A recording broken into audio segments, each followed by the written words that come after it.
Welcome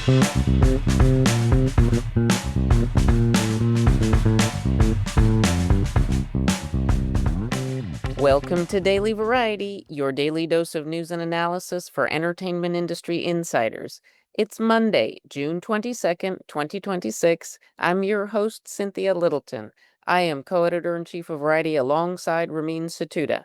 I'm in LA, he's in New York, and Variety has reporters around the world covering the business of entertainment. On today's episode, in our box office segment, we'll hear from Variety's Rebecca Rubin on the biggest numbers of the year so far delivered to you by Disney and Pixar's Toy Story 5.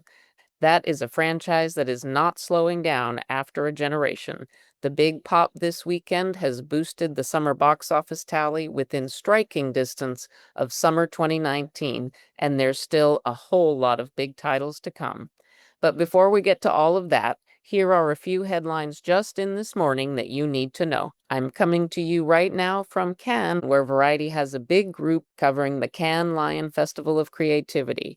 I got here on Sunday night, thank you Air France, and this place is hopping. There is a lot to do and cover. Variety folks will be all over the Croisette with events, in addition to our coverage of this very dynamic festival.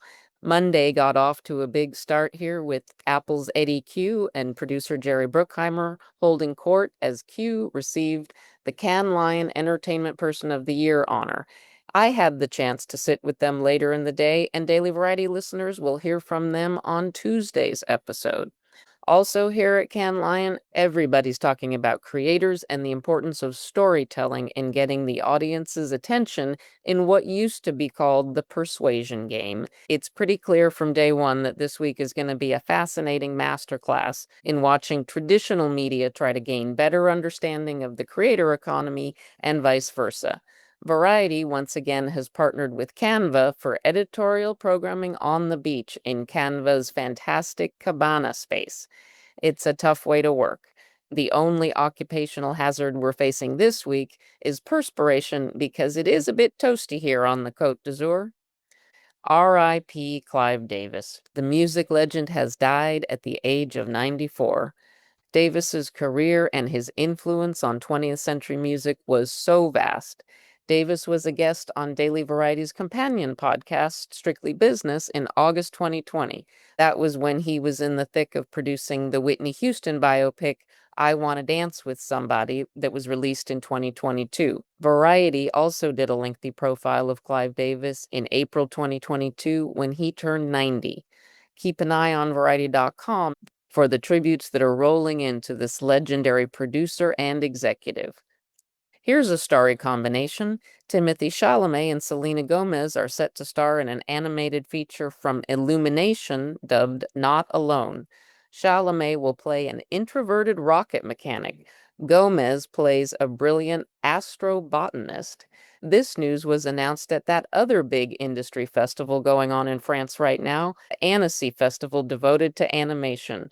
More coverage from Variety's team there on Daily Variety later this week. All of these stories just mentioned and so much more can be found on Variety.com right now.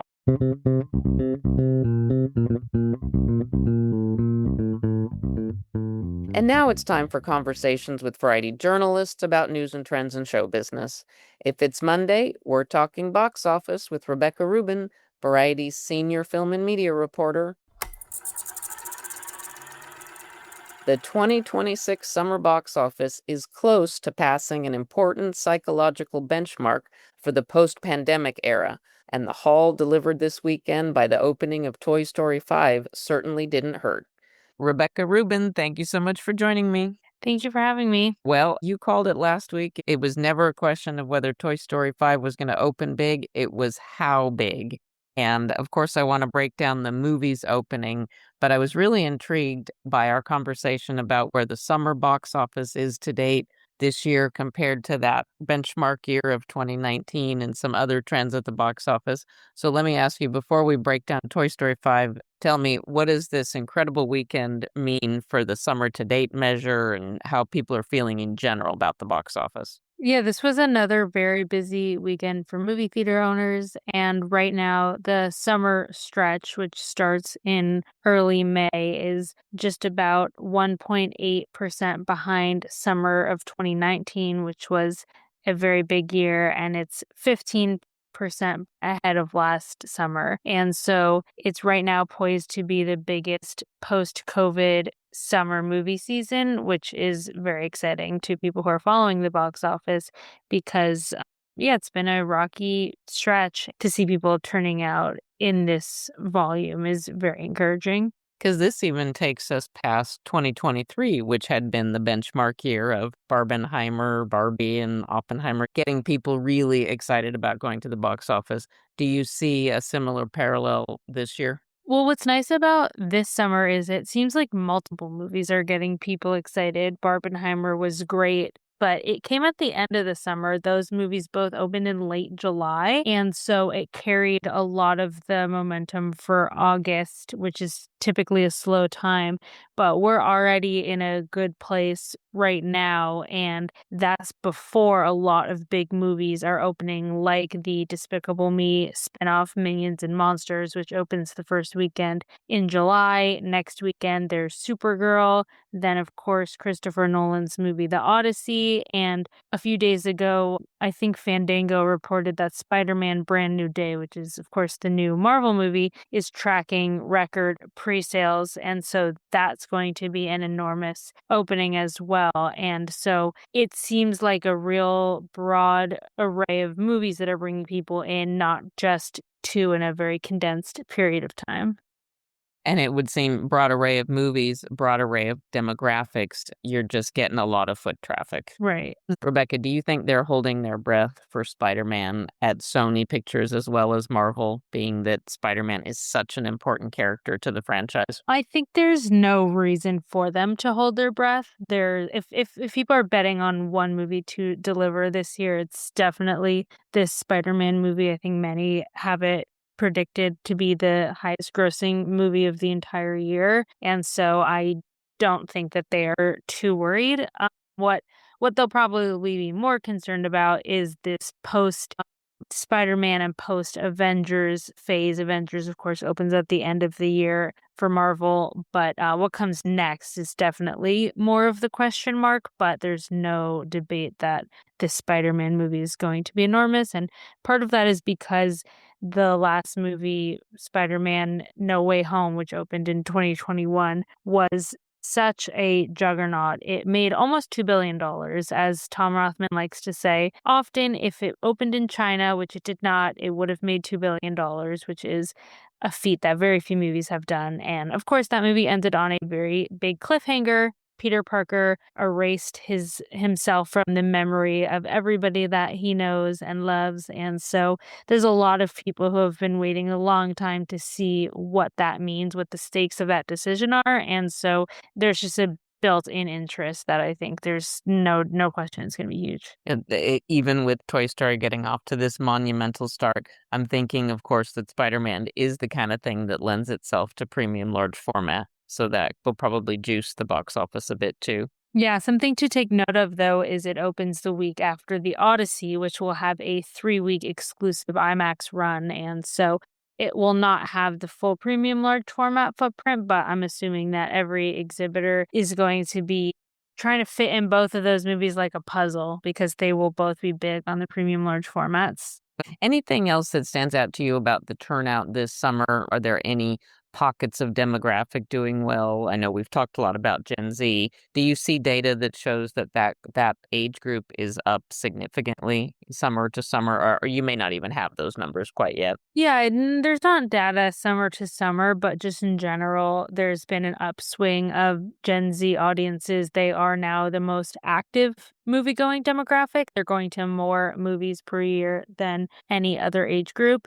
And I think that's been kind of evident in the success of movies like, of course, Backrooms and Obsession, which we've talked about week over week. But what's sort of interesting to me is I think that older demographics are not going as much as Hollywood would like them to, and so we've seen movies like Disclosure Day, which had a good opening weekend for the kind of movie that it is, an original sci-fi film, and it had a pretty standard drop around 60%. Not great, not catastrophic, but I think what that shows is it's not getting the younger demographics to go. And we also saw that with Masters of the Universe, which had a very catastrophic drop. And that's a movie that really appealed to people who grew up in the 80s. And again, it's just not getting that younger demographic in. And I think you could even say the same with the Star Wars spinoff, The Mandalorian and Grogu.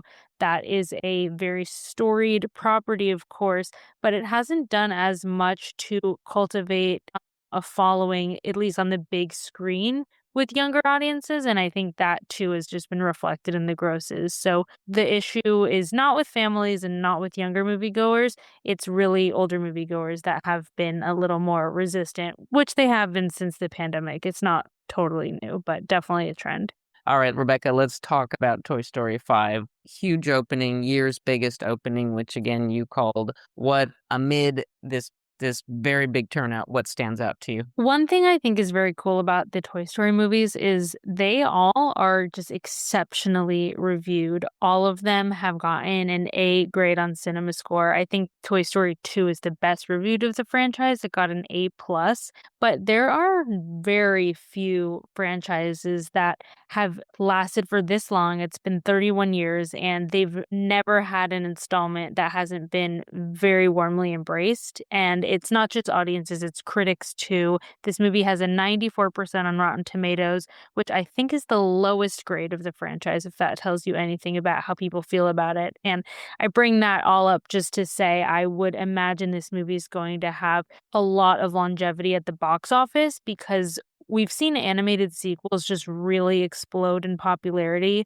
If Inside Out 2 and Zootopia 2 are any indication, those films were enormous, especially at the international box office. Both of those movies made over $1 billion just internationally. And so if Toy Story 5 is on a similar trajectory there, it should easily be the highest grossing of the franchise and just kind of continue to steamroll at the box office. And so it'll be interesting to see how well it holds in the coming weeks. Toy Story clearly has a special place in the hearts of moviegoers. Our very own Owen Gleiberman, who did give it a very strong review, said that they are some of the best movies ever made about childhood. And I thought that's a bold statement, but an absolutely a true one. And now, at 31 years and counting, that really is, it spans generations. And as we always talk about with the family audience, they're doing a lot of business on even reduced tickets. So it just shows that people really turned out this was an event.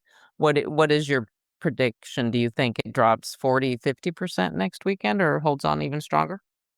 Anytime a movie is opening at this high a level, a drop in the 50% range is not unexpected and would still be another huge turnout. The Toy Story 4 dropped around 50% in its second weekend, and so anything around there would be a really great result. It could be even stronger. I think Inside Out 2, after opening to a similar range, made $100 million in its second weekend, which was a fantastic hold. Anything 50% or better would be a really great turnout. I would be pretty surprised if it dropped more than 50%, but because there's not a lot of competition. The movies opening next weekend are Supergirl and Jackass Best and Last, and maybe there's a little overlap between family audiences. For Supergirl, I would venture to say there's probably not a ton of overlap between Toy Story 5 and Jackass, but I would love to find the person who's doing a double feature of those. We certainly know that exhibitors were happy to see all of that foot traffic and all of the popcorn buckets and the excitement with the Taylor Swift song in the credits. Thank you so much, as always, for your expertise, Rebecca. Thank you for having me.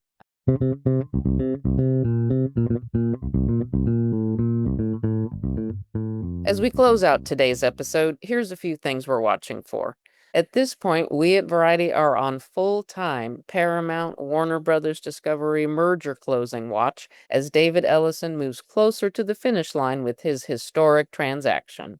We're also on what we might call Rob Bonta watch, as a group of state attorneys general, led by California's Rob Bonta, have all but erected a neon sign to say that litigation against the Paramount Warner Brothers Discovery transaction is in the offing. We love to hear from our listeners, so please send thoughts, gripes, and other feedback about Daily Variety to podcasts@variety.com. Before we go, congrats to Mike Law. The TV advertising veteran has joined Televisa Univision as Executive VP of Brand Partnerships. Law was most recently CEO of Dentsu's Karat North America. Thanks for listening. This episode was written and reported by me, Cynthia Littleton, with contributions from Rebecca Rubin. Stick, Snicks, Hick Picks. Please leave us a review at the podcast platform of your choice, and don't forget to tune in tomorrow for another episode of Daily Variety.